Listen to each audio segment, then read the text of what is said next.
Salut à tous et bienvenue dans la 5e saison de Sans Concession. Et pour cette 5e saison, on démarre fort puisqu'on est à l'Alpe Aventure Moto Festival. Et qui de mieux pour nous accueillir que le patron Jean-Pierre Bonato. Salut Jean-Pierre. Salut à tous, bonjour. Merci de nous accueillir. C'est un grand plaisir encore une fois de vous accueillir. Donc là c'est la 5e édition, j'imagine qu'il y a des surprises. Il y a des surprises, il y a un peu plus de monde, il y a des nouveaux constructeurs, il y a des constructeurs qui arrivent sur le marché par le biais de l'Alpe Aventure Moto Festival. Il y a encore un peu plus d'équipementiers et la palette est la même que d'habitude mais elle est plus large. Alors si on devait résumer le salon en un ou deux mots pour expliquer un peu l'état d'esprit, qu'est-ce qu'on trouve sur ce salon, quelle est la mentalité? En fait, la thématique est assez simple. La thématique de ce salon, de cette opération, parce qu'on parle toujours du salon, mais il faut parler du week-end d'une manière globale. Le salon est un morceau de l'événement. L'événement, c'est la thématique du voyage à moto. Donc l'objectif, c'est de proposer en une seule fois tout ce qui compose la thématique du voyage à moto. On parle des véhicules, on parle de l'équipement du pilote, on parle de la technique, on parle de GPS, on parle aussi de formation, on parle aussi d'améliorer sa capacité de conduite, de maîtrise, etc. etc. Donc l'idée, c'est d'avoir toutes les composantes La palette totale, dont un voyageur à moto peut avoir besoin. Bah écoute, merci beaucoup pour toutes ces infos. Je vais te laisser parce que je pense qu'il y a beaucoup de choses à faire pour l'organisateur que tu es. Et nous, on va aller du côté de Yamaha parce que ça tombe bien. Cette première émission est entièrement dédiée à la marque Au Diapason.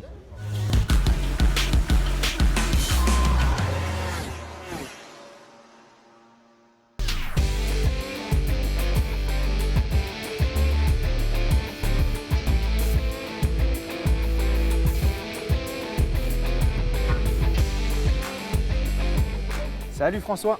Et comment ça va? Très bien, très bien. Merci Bienvenue. de nous accueillir. Avec grand plaisir. Bienvenue au Ténéré Spirit C'est Camp. ça, Ténéré Spirit Camp. Exactement. Alors c'est quoi le concept? Parce que là on est quand même sur un univers un peu particulier, bien travaillé quand même. Mais pourquoi particulier? Ça sent un peu l'aventure. C'est moi qui vais te poser des questions. Voilà. On va un peu changer le. Mais oui, mais écoute, on est à Barcelonnette déjà, septembre 2021, et franchement, on se dit tous que ça va être à peu près le seul événement grand public, un peu lifestyle du monde de la moto, puisque les autres n'ont pas eu lieu. Et donc il y a beaucoup de gens qui sont déjà arrivés dans la vallée de Dubaï. On voit des motos partout, le site est en train de se remplir. Et donc l'idée ici chez Yamaha, sur le camp, c'est d'accueillir nos clients. Tu vois, il y a un lieu d'accueil où ils peuvent se poser. C'est quoi, c'est une tente berbère? Ouais, c'est la tente du bivouac. C'est la tente du la bivouac. tente du bivouac. Et donc, ils sont tous arrivés par le désert là, Ouais. et ils viennent se poser ici, ils sont chez eux. Et puis l'idée aussi, c'est de célébrer tout cet engouement qui est en train de se développer autour de la Ténéré 700 et aussi des anciennes générations. On les voit sur le stand. Il y a un vrai mouvement qui se crée, transgénérationnel, jeunes motards plus seniors. Oui, parce que vous avez créé une famille autour de la T7. Elle s'est créée un peu toute seule, quoi, si tu veux. La Ténéré 700, elle a créé vraiment une communauté qui est en train de grossir d'année en année. Et nous, ça nous rend très heureux. Et donc l'idée, c'est de la fédérer autour de ces événements-là, c'est de la fédérer autour de ces initiatives, de rencontrer nos clients, de parler avec eux, puis de passer le bon moment. Tu m'en avais parlé, c'est quand même transgénérationnel. On a même plus de jeunes que d'anciens maintenant. Ouais, alors c'est un mot un peu intellectuel, mais Ouais. c'est effectivement transgénérationnel. Ça veut dire quoi? Ça veut dire qu'en fait, on a une clientèle Yamaha un peu senior qui a connu les Ténéré 600 de la vieille génération, qui tombe amoureux de la Ténéré 700. Les fameuses Ténéré du Dakar. Exactement. Et inversement, on a de jeunes clients qui sont rentrés dans la marque ou dans la saga Ténéré par la 700 et qui deviennent amoureux des vieilles générations de motos. Et donc voilà, ces deux générations-là de passionnés de Ténéré se retrouvent et redonnent encore un élan, un nouvel engouement à cette saga incroyable qui date depuis les années 80, quoi. Alors parle-nous un peu du programme parce que vous avez développé quelque chose de vraiment complet. On a de tout, on a de la rencontre, on a un petit peu d'essai, on a même de la formation, on a même un bar à huile. Tu m'avais parlé d'un bar à huile. Bar à huile, ouais. Alors l'idée, en fait, on est à Barcelonnette, on est sur 2 sites. Il y a le camp ici qui Ouais. est plutôt pour se reposer, pour se rencontrer, pour Les exposants. se rassasier également, des expos, etc. Et à 300 mètres de là, un petit peu plus bas, vers les tennis municipaux de Barcelonnette, on a un lieu également où vont se passer plusieurs choses. Il va y avoir des formations qui sont données par les Ténéré Center, donc Yann Dupré du Morvan, Serge Nuc, MX School qui sont là. Et des gens sont inscrits et vont avoir des formations, petit entraînement sur place en mouvement. À partir de là, il va y avoir aussi des randos qui vont partir sur route et sur chemin, avec des niveaux de difficulté différents, encadrés par les mêmes personnes. Et puis on a un invité, une super guest star, qui est Paul Tarès, qui est ce pilote incroyable qui arrive à faire des choses absolument hallucinantes avec une Ténéré 700. Oui, On connaît pilote Miss Thunder. Alors c'est plus du trial avec une moto comme la Ténéré. Tout le monde a vu son film The Seeker qui a été vu à 1,6 million de vues sur sa chaîne YouTube. Et donc là, il est en train d'arriver d'Espagne et il va nous montrer 3 fois dans le week-end ce qu'il arrive à faire avec cette moto. Et je crois que ça va nous laisser un peu sur les genoux, quoi. Donc tu parlais de rencontres, je crois que vous avez aussi organisé quelques colloques, on peut dire. Il y a Laurent Cochet, il y a d'autres intervenants. Ouais, je n'ai pas compris le mot que tu as dit, mais pour nous, c'est des talk shows. Enfin, oui, il y a des tables rondes. Ouais. Effectivement, tu as raison, j'avais oublié d'en parler. Juste derrière nous, il y a une scène et on va se rencontrer avec Laurent, donc Lolo Cochet, qui est là. D'ailleurs, on est en train de s'appuyer sur sa moto. On la nettoie. On est en train de la nettoyer. On va revenir sur cette aventure incroyable que Laurent a vécue avec Amaury sur ce voyage qu'on a appelé Cap to Cap et ce côté caritatif qui a super bien marché. Laurent a plein de surprises et plein de nouveautés à nous annoncer également. Et puis dans le week-end, il va y avoir d'autres talk shows. Serge Bakou, la légende Serge Bakou va nous rejoindre aujourd'hui. On reviendra sur ses aventures africaines. Nos invités du Ténéré French Team, qui est une communauté dans la communauté et qui est en train de croître également. Plein d'intervenants à qui on va poser la question, pour vous, l'aventure en moto, c'est quoi ? Et de préférence l'aventure en Ténéré 700. Bah écoute, c'est un programme alléchant. Bah oui. Merci pour cette présentation. Je t'en Et prie. nous, on va tout de suite découvrir tout ce qu'a prévu Yamaha pour son Ténéré Spirit Camp.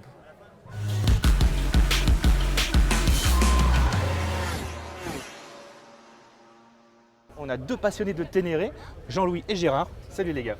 Salut. Ciao. Alors je parle de 2 passionnés parce que vous êtes des dingues de Ténéré. Ah tout à fait, c'est rien de le dire. Une passion née personnellement pour moi en 1985 avec un voyage initiatique en Algérie et quelques dizaines d'années plus tard, création du Ténéré French Team parce que c'est l'histoire, voilà. Mais le Ténéré French Team, c'est quoi ça ? Gérard. Alors le Ténéré French Team, c'est d'abord une bande de copains et de passionnés de Ténéré. Ça c'est une évidence. On s'est regroupés autour de la moto Ténéré, mais d'antan surtout, les vieilles machines comme celle-là qui ont bercé nos rêves pendant les Paris-Dakar d'antan, les années 80. On a tous rêvé et puis dès qu'on a eu 18 ans le permis, on s'est acheté nos premières Ténéré, Jean-Louis en 85 et moi en 86. J'aurais dit un peu plus tard, mais bon, faites pas votre âge les gars. Donc, Merci. Du coup, vous êtes combien dans ce club ? Alors, groupe créé il y a 4 ans comme je disais, parti de 40 et nous sommes plus de 2500 maintenant. C'est un groupe privé sur Facebook et on parle que de Ténéré et rien d'autre. Alors ça commence des premières, des modèles 83 jusqu'à la T7 maintenant. Et l'affiliation, elle est vraiment là, Gérard. Ah oui, parce que en fait, ce qui nous a fait grandir aussi, c'est Yamaha, puisque nous, on était sur nos vieilles Ténéré, on continuait à les faire vivre, les premières comme ici, jusqu'aux dernières dans les années 90, puis après quelques modèles des années 2000. Mais en fait, ce qui a relancé vraiment le truc, c'est la T7, puisque la Yamaha a eu la super idée de ressortir une Ténéré d'aujourd'hui avec la Yamaha Ténéré 700. Bon voilà, moi personnellement, dans l'esprit de l'ancienne. Ouais, voilà, dans l'esprit de l'ancienne, une moto simple, 2 baroudeurs qui permet d'aller partout sans être dans la performance ultime. Donc voilà, tout ce qu'il nous fallait, quoi. On est vraiment dans l'échange, à tout azimut, et bien évidemment, il y a le mec qui a un petit problème et qui va dire ah ouais, sur ma Ténéré j'ai tel problème, et de suite ça va rebondir et les gars vont arriver. Moi j'ai cette pièce, je te conseille de faire ça. Puis c'est le vieux qui pousse encore, non de Dieu. Et vous trouvez ça drôle?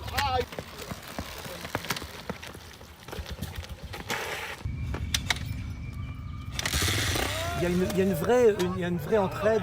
C'est une famille quoi. Ouais, une vraie famille. C'est assez surprenant. Alors c'est bien de parler de la nouvelle, mais je crois que vous êtes plus branché ancienne, vous avez ramené quelques petites pépites. Ouais, alors on a ramené quelques petites et puis on les a fait rouler quand même parce qu'on on a fait un raid de Paris à Dakar en 2020. On a amené 8 Mami Ténéré et une T7.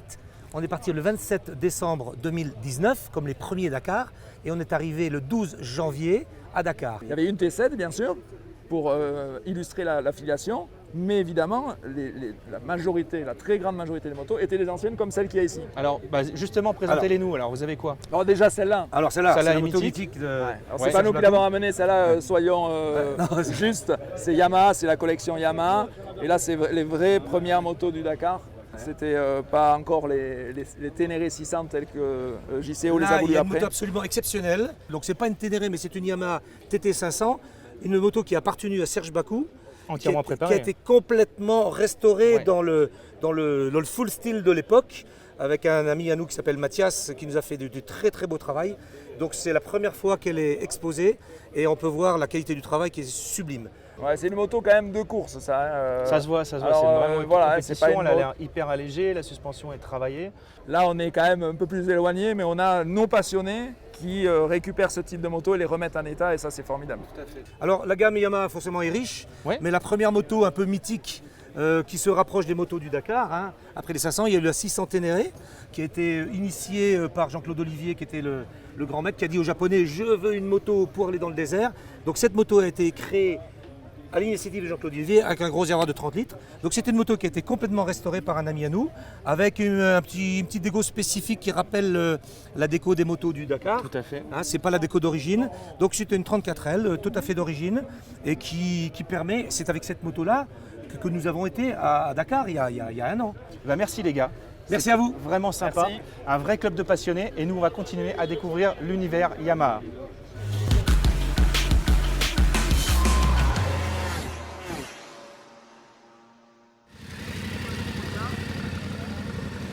Essaye de lâcher prise avec ta jambe.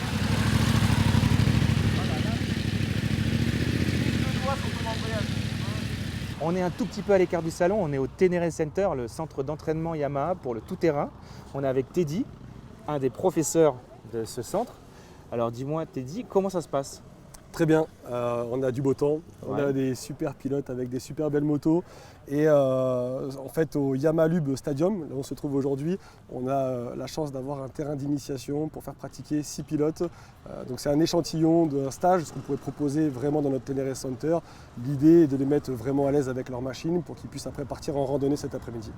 Donc les gens viennent avec leur propre machine, Exactement, débutants comme pilote aguerri, plutôt débutant. plutôt débutants. Ouais. Et donc vous leur apprenez quoi? Je sais pas, le franchissement, relever sa moto, éviter les pièges. On est sur une approche déjà de base. Ouais. Bien configurer son poste de pilotage dans un premier temps pour être bien sur sa moto. Derrière, on est sur les basiques, donc c'est-à-dire du slalom, plutôt tout ce qui est mobilité. Le franchissement va arriver un petit peu après dans un second temps. Donc voilà, on est vraiment sur les phases du début du pilotage afin qu'ils puissent être vraiment à l'aise avec leur machine et surtout en sécurité. Les gens qui viennent ici, ils recherchent quoi exactement? Du plaisir. Ouais. Ouais, du plaisir, des sensations, c'est-à-dire qu'aujourd'hui, on veut tout de suite les mettre à l'aise avec leur machine pour qu'ils puissent prendre du plaisir en sécurité. D'accord. Toi, tu as une école de pilotage, le MX School Racing, à Dreux. Tout à fait. C'est ce que tu fais toute l'année? Exactement, donc au MX Racing, on fait de l'enfant de 6 ans jusqu'à la Ténéré en passant par le motocross. Donc on a vraiment un champ très large sur le off-road. Et depuis l'année dernière, donc on est Ténéré Center au MX School Racing. Donc on a la chance de pouvoir représenter Yamaha et les Ténéré. Bah écoute, merci beaucoup Avec et bon plaisir. courage parce que Merci. c'est pas simple de donner des cours. Hein. On est bien ici, on a un super cadre. Toujours chez Yamaha, on rencontre des gens plutôt connus, hein, puisqu'on a Serge Nuc, The Chevalier de Groland, instructeur, pilote. Salut Serge. Banzai, Donc Serge, qu'est-ce que tu viens trouver ici toi? je viens trouver du plaisir, un petit peu de soleil entre les nuages et ma famille Yamaha avec qui je travaille depuis des années. Comment sont les gens ici? Bien, ils sont ouverts à l'espace qui est énorme, donc je pense que c'est une ouverture d'esprit avec des motos complètement différentes, c'est plutôt génial. Le trail, c'est quoi pour toi en deux Le mots? trail, c'est maintenant un nouveau produit que je vais travailler moi dans le Pays Basque, dans mon Ténéré Center, où j'accueille les gens pour faire du stage de pilotage d'initiation, on va dire. Je veux vraiment lancer les gens qui veulent se lancer en off-road dans cette discipline-là avec de bons conseils. Et après, je les encadre aussi sur des rando conseils, on va dire. Donc ça se passe dans la région de Saint-Palais, en plein cœur du Pays Basque. Donc c'est un petit peu aussi le message que je viens de passer ici, dans les Alpes. Tu connaissais surtout sur la route. Ouais. Qu'est-ce qui te plaît toi dans le tout-terrain? Mais dans le fraude, c'est ma base en fait. Donc les gens me connaissent sur la route parce que j'ai fait beaucoup de vidéos sur la route. Et j'ai eu des titres de champion de France des rallyes, mais avant, je faisais de l'enduro vraiment et même des courses extrêmes. Donc mon ADN, c'est vraiment l'off-road, le tout-terrain. Les gens ne le savent peut-être pas, mais là où je maîtrise le mieux une moto, c'est en tout-terrain. Et aujourd'hui, quand je me lève le matin, si j'ai envie d'aller rouler, c'est d'abord en tout-terrain plus que sur un circuit. Même si je travaille beaucoup aussi sur les circuits de vitesse. Quels sont tes projets?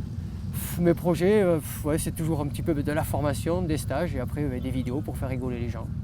Eh ben écoute, merci beaucoup Serge. Merci à vous. Banzai.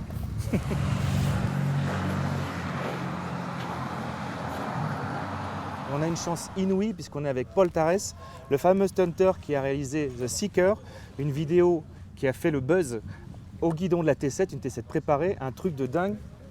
Hola, ¿qué tal? ¿Qué tal? Bienito.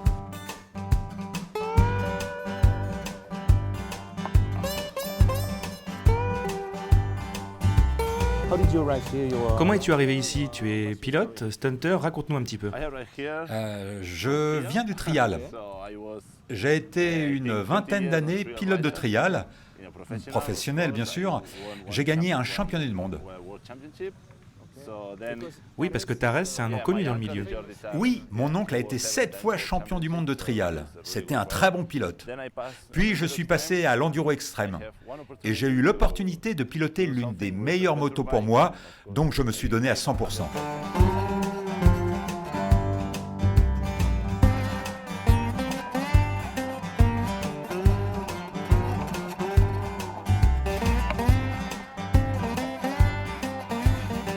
Donc maintenant, tu es à la fois pilote et stunter.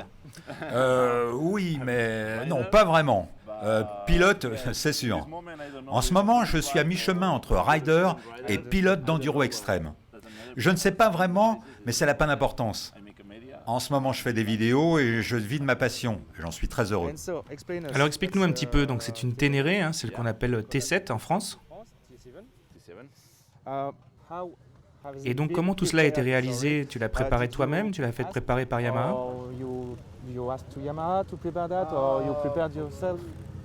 En fait, je savais déjà ce qu'il fallait améliorer pour optimiser un peu plus la moto. J'ai la chance d'avoir un bon réseau dans le milieu de la préparation. Et Yamaha m'a aidé pour les pièces. Par exemple, en ce qui concerne la suspension, c'est un très bon ami à moi qui l'a mise au point.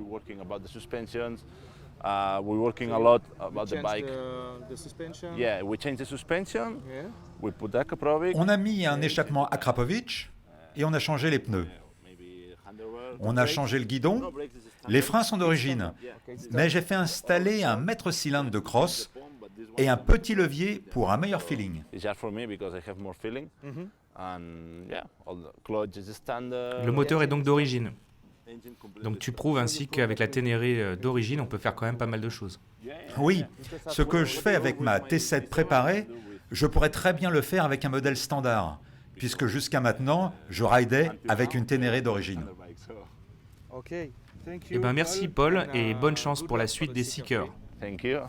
Adios. See you. Non, mais au passage, ça t'attendait. Mais du coup, c'est ouais, pareil, ça c'est joli. Ah, c'est dingue, on trouve vraiment de tout sur ce salon. Ah, bah, il y a même un camion de glace. Ah, bah non. Non, ça c'est le camion d'entretien Shoei. En fait, les motards viennent là pour nettoyer ou réviser leur casque. Et bah, ça tombe bien parce que c'est le moment du tuto casque.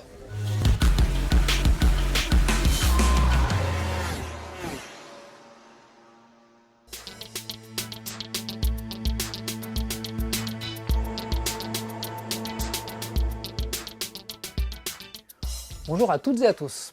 Aujourd'hui, nous allons vous parler d'un sujet qui alimente beaucoup de conversations au sujet du casque moto. Je vais vous parler du niveau sonore d'un casque. Alors pourquoi est-ce qu'à l'heure actuelle, avec toutes les technologies modernes, on n'arrive pas à faire un casque qui soit silencieux pour tout le monde? Eh bien tout simplement parce qu'il y a énormément de facteurs et de profils aérodynamiques différents qui agiront directement sur votre niveau sonore. Alors voyons les différentes causes qui peuvent provoquer du bruit dans un casque. Il peut y avoir bien entendu un problème avec votre casque qui puisse générer une nuisance sonore.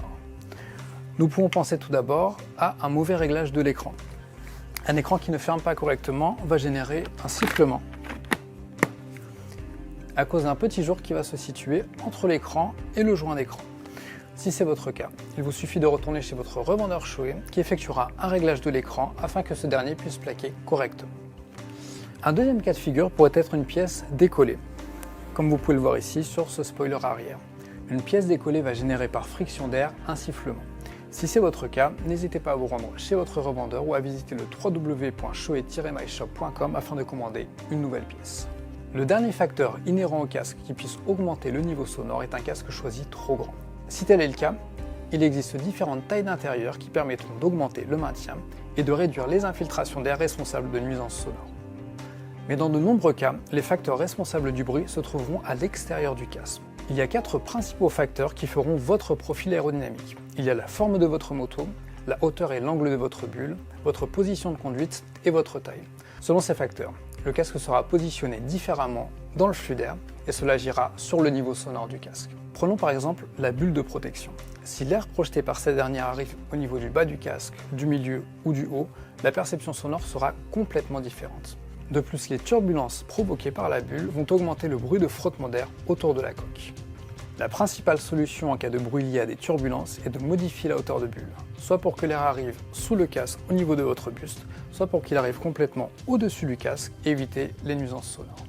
Si vous souhaitez savoir d'où provient la source du bruit que vous ressentez en roulant, vous pouvez effectuer différents tests en masquant certaines parties du casque lorsque vous roulez.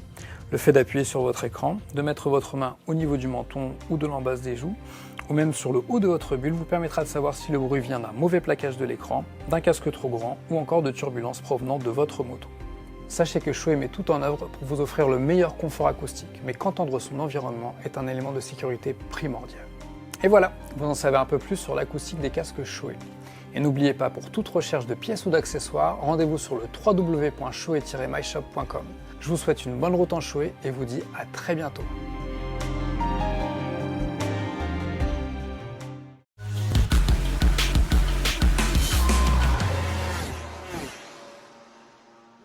Toujours dans l'univers Yamaha, on est avec une légende, Serge Bakou.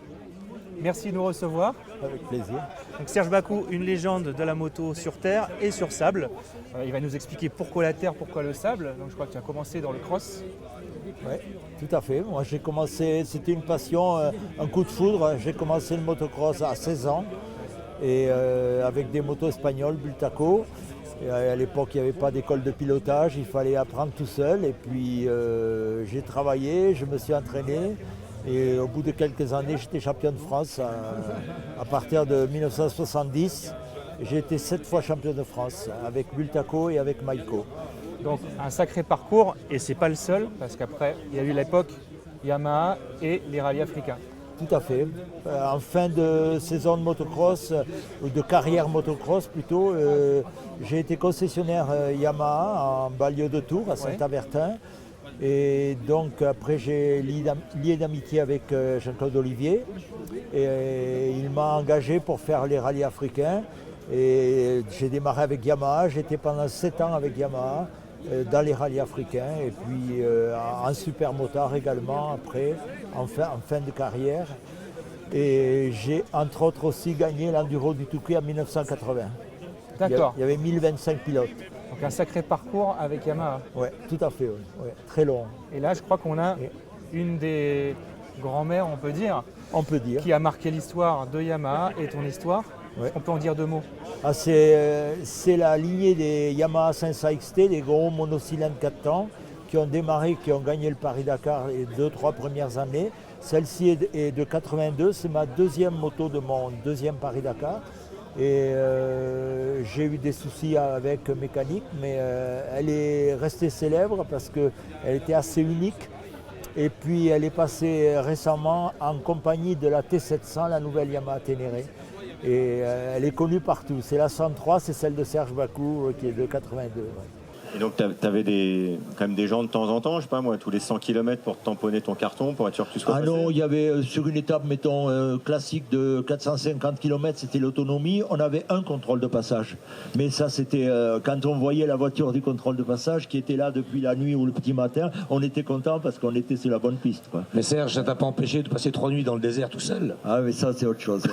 Non, mais justement, est-ce qu'il t'est déjà arrivé de ressentir, c'est pas facile de l'avouer, la peur de te dire merde, je suis vraiment tout seul, je suis paumé.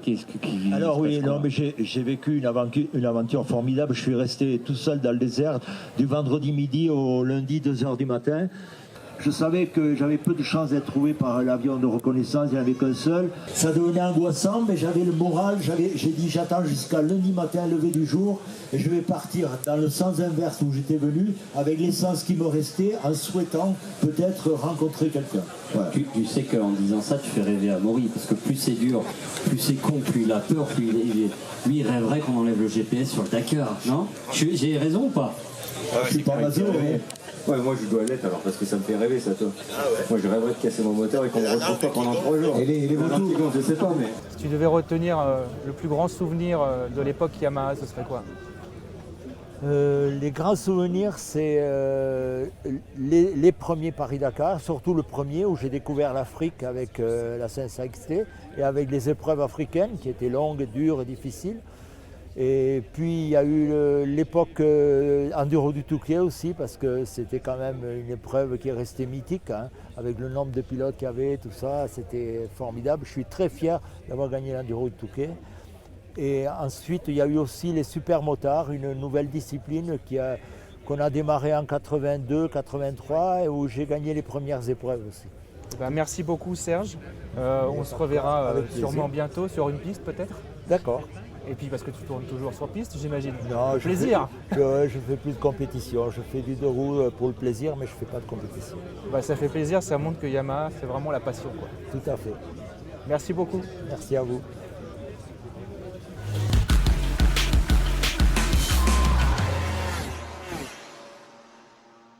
On quitte un instant l'univers Yamaha pour rejoindre une entreprise étonnante axée sécurité, c'est InEmotion. Merci Anne-Laure de nous accueillir. Avec plaisir. Alors on est chez InEmotion.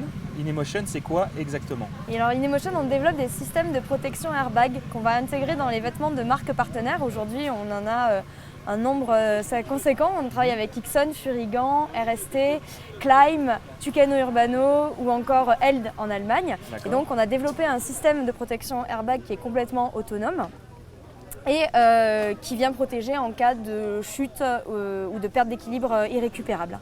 D'accord. Donc ça fonctionne comment? Alors, l'intelligence du système est contenue dans la in-box, ce boîtier qui est clipsé au niveau de la dorsale. Donc la in-box, à l'intérieur, il y a les capteurs et l'algorithme. Les capteurs, accéléromètre, gyroscope, vont prendre les données de l'utilisateur, du motard, et l'algorithme va analyser ces données 1000 fois par seconde. Et donc c'est l'algorithme qui va être capable de déterminer s'il y a une chute ou une perte d'équilibre irrécupérable pour déclencher le gonflage de l'airbag.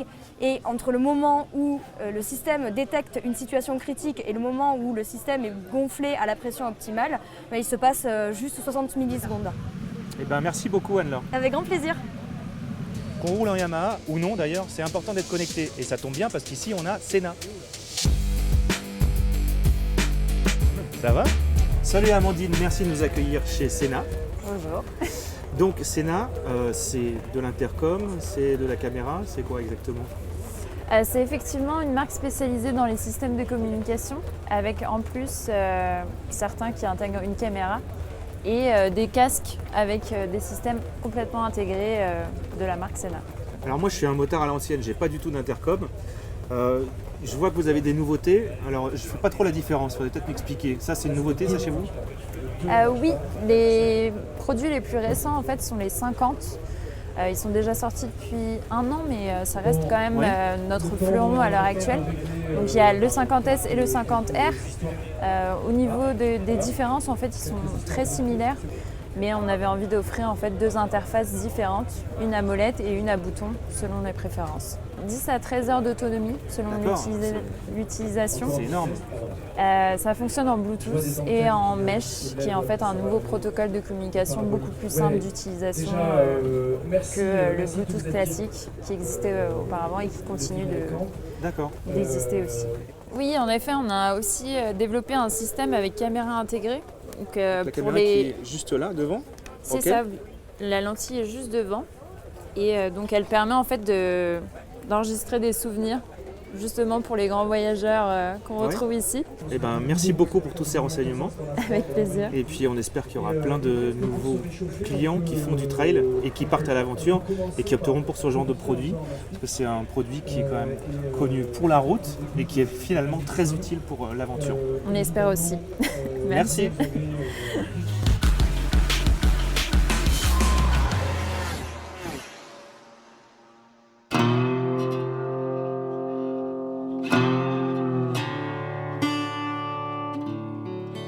On continue notre parcours aventure chez Yamaha et on est avec Amaury et Laurent, 2 aventuriers bien connus. qui sont ici pour nous parler de D'aventure, de Cap to Cap. De moto. Entre autres. C'est vieux Cap to Cap. Entre autres. Ça date d'il y a 1 an et demi. Non mais par contre moi je peux t'en parler, ça se poursuit Cap to Cap parce que je lance un site internet qui vient d'ouvrir ce soir, qui s'appelle captocap.fr et qui va parler uniquement d'aventure à moto. Voilà. Donc mes questions n'étaient pas un peu orientées, mais bon, tout va très bien. Non, vous êtes venu ici en tant qu'aventurier, c'est plutôt par rapport à ça que vous invitez et votre parcours avec Yamaha. Donc, est-ce que vous pouvez nous en dire 2 mots? Moi je pense que en fait, le mot aventurier il est super galvaudé. Nous on fait des choses ensemble parce que ça nous plaît et on voyage, on n'a pas... Faites ce que vous voulez chez vous. Non mais on n'a pas forcément l'impression d'être des aventuriers entre guillemets quoi. On voyage, on se marre, on fait des trucs sympas, on a la chance de faire tout ça. Et moi j'y mets pas forcément le mot d'aventurier derrière, ça serait... Enfin pour moi un aventurier c'est Bicorne, c'est ce que les gens ressentent. Oui, mais c'est vrai que ça se prépare pas comme ça, tu vois, on n'est pas des mecs hors, nous on va chercher la difficulté absolue, on trace une route, on cherche à se faire plaisir et c'est vrai que les gens nous prennent pour des aventuriers, mais nous Vous êtes des grands voyageurs, on va dire. Ouais, c'est ça, c'est plutôt ça, tu vois, on cherche pas la difficulté absolue, des fois on se retrouve dans des endroits improbables, mais on les a pas anticipés, tu vois, on est surpris nous-mêmes d'où on se retrouve, quoi. Des fois on est dans des bourbiers. Non, mais on parle souvent, on est des fois dans des bourbiers infranchissables, à aucun moment on y a été dedans pour faire une image ou démontrer quelque chose, tu vois, on est dedans, faut s'en sortir. Hein, et dire on est des aventuriers, non, on fait pas comme ça. Faites pas le Koh-Lanta de la moto. Non, c'est ça, c'est pas comme ça. On cherche pas à se mettre dans la mouille. D'accord, qu'est-ce qui vous plaît en fait là-dedans? C'est une question qu'on doit vous poser souvent, mais c'est oui. Non, mais moi j'aime... j'ai un boulot qui est prenant et voilà, quand je suis là-bas, je suis concentré à 100% sur ce qu'on est en train de faire, ça me prend... c'est un plaisir d'être concentré sur quelque chose de passionnant, de ne pas avoir le temps de penser à autre chose parce que on ne roule pas trop sur la route, donc on n'a pas le temps de s'évader, on est concentré sur ce qu'on fait. Il y a le plaisir du pilotage, de la moto, beaucoup de rencontres toujours sympas. Moi j'y mets un petit peu derrière l'envie de rapporter un reportage et une histoire qui soit sympa, quoi.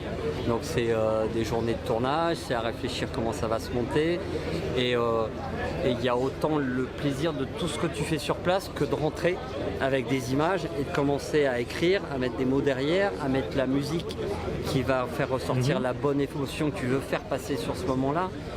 Tout ça fait que, et c'est un peu curieux, mais on n'a pas l'impression finalement de voyager entre guillemets normalement. Parce qu'on est toujours à aller chercher des choses, à avoir la curiosité d'aller voir des gens, à filmer tel ou tel truc. Et des fois, on va dans les endroits où on se dit, bon, on ne devrait peut-être pas trop être.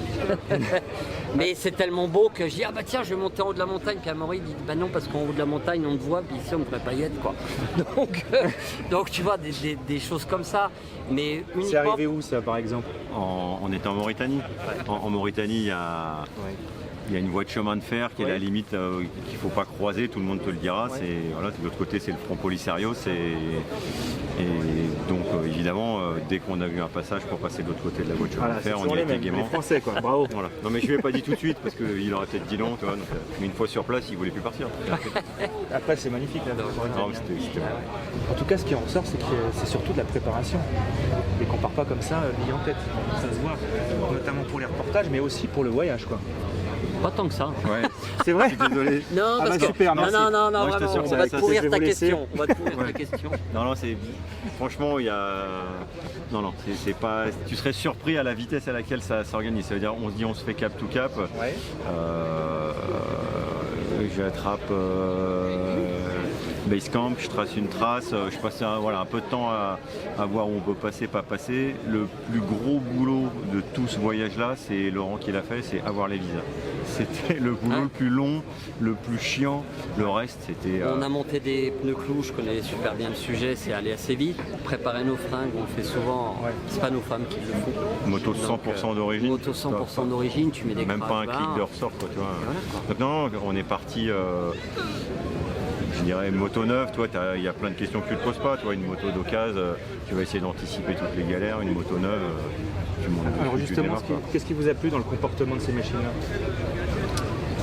C'est hyper polyvalent si tu veux, ça veut dire qu'elle est à l'aise partout quoi, tu vois, et la moto idéale elle n'existe pas pour tout faire, mais là on a tout fait, on a fait de la neige, on a fait de l'autoroute, on a fait du goudron, on a fait du trialisant, on a fait de la dune, du sable, donc on a touché un peu à tous les supports et on s'en est bien sorti partout, donc c'est vrai qu'il y a la fiabilité et polyvalence, c'était pour ce qu'on voulait faire, 25 000 km en 60 jours. 500 bornes par jour, quoi. Donc tu vois, il faut avoir zéro galère pour réussir à les faire. Et il y a une chose dont les gens ne se rendent pas souvent compte, c'est qu'on part quand même d'un poids de 204 kg tout plein fait.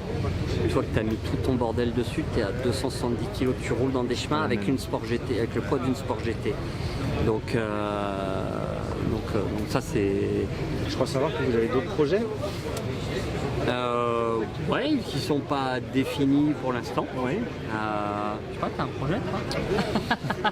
J'en ai plein. Moi j'aimerais bien mettre un peu en Russie. Ouais. Faire une route des os, un Magadan, un truc comme ça peut être sympa. Qui est une route qui peut se pratiquer que vraiment au dégel. Il y a une période, une fenêtre de tir qui est très courte entre juin et juillet. C'est le seul moment où c'est praticable. La route est défoncée. Là, on rentre vraiment dans quelque chose de très très difficile avec des franchissements des rivières, des ponts cassés, des choses vraiment compliquées, quoi. Faut pas se rater. Et je pense que vraiment sur cette section-là, autant dans des routes abandonnées, pas abandonnées, mais ce qu'ils appellent des nationales, ils sont complètement défoncés en Afrique. Ils continuent à passer en mob. Là en Russie, je pense qu'il n'y a personne. Il n'y a pas de population. Il y a personne. En Afrique, il y a des villages quand même un peu partout. Donc là, ça demandera peut-être en effet cette fois-ci plus de préparation parce qu'il y aura. Il n'y aura pas un village où tu pourras t'abriter ou demander de l'aide. Par rapport à l'événement, vous rencontrez pas mal de gens. Qu'est-ce qui vous marque chez ces gens-là?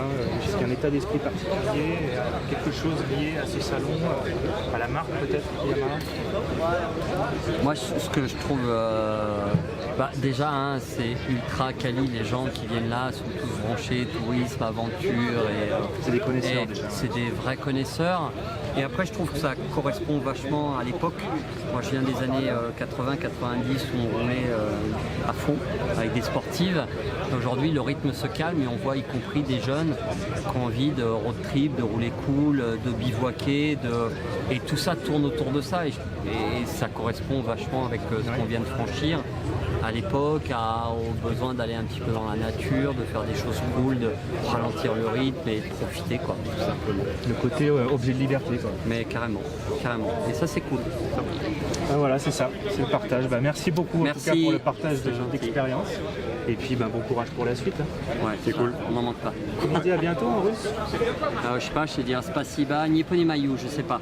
Ça veut dire. Il n'y aura personne, de toute façon, on s'en fout. Nie poнимаю.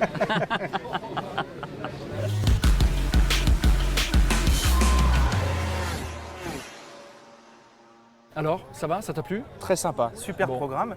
Et d'ailleurs, comme vous avez plein de programmes, je crois que tu vas pouvoir nous parler de 2022. Ah, 2022. Écoute, avant de parler de 2022, on va finir 2021. 2021, ouais. Il va y avoir un rendez-vous important pour nous qui va être au mois de novembre. Normalement, dans le contexte actuel, l'EICMA, donc le salon de Milan de la moto, qui est la grand-messe européenne, devrait avoir lieu. Et là, évidemment, la marque va lancer quelques nouveautés, dont bien évidemment, nous ne parlerons pas aujourd'hui, parce que c'est trop tôt. C'est dommage, on était là pour le scoop. Mais déjà, on a une nouvelle moto qui est arrivée. Alors du côté moins bivouac, Ténéré, mais du côté race, du côté racing, une nouvelle moto dans la famille qui s'appelle la R7 qui est arrivée. Donc on est en train de réfléchir à une coupe client autour de la R7, d'animer une coupe. Petit championnat. Exactement, pour animer de façon sportive la future communauté aussi des propriétaires de R7. Donc là, il va y avoir pas mal de choses de ce côté-là. Sur l'aspect Ténéré, on aura aussi pas mal de nouveautés et peut-être même un gros bivouac en juin sur lequel on va cogiter. Ça, on a très très envie de le mettre en place et d'avoir peut-être le plus gros rassemblement de Ténéré 700 jamais réalisé depuis le lancement de la moto. Ce serait une sorte d'événement aventure un peu typé. Ouais, où on irait essai, aussi absolument balade. proposer aussi une montée en compétences, peut-être quelque chose plus sur 3 jours et où on aura le temps là aussi de communiquer et de passer du temps avec nos clients. Évidemment, il y a aussi toute la partie urbaine, scooter, mais sur laquelle on va travailler. Voilà, donc plein de choses qui vont se dérouler. En fait, je ne peux pas trop aller plus loin parce qu'on est en train en ce moment justement de définir le plan de 2022 avec nos collègues du Japon, nos collègues de Yamaha Europe. Donc là, il y a tout un travail de préparation, mais on commence déjà à avoir quelques saveurs sportives, rencontres, Ténéré et de belles motos qui vont arriver et de belles nouveautés. Voilà, on espère que vous avez apprécié le voyage dans l'univers Yamaha. Nous, on a vraiment aimé ce salon et d'ailleurs, on y reste. On se retrouve ici la semaine prochaine.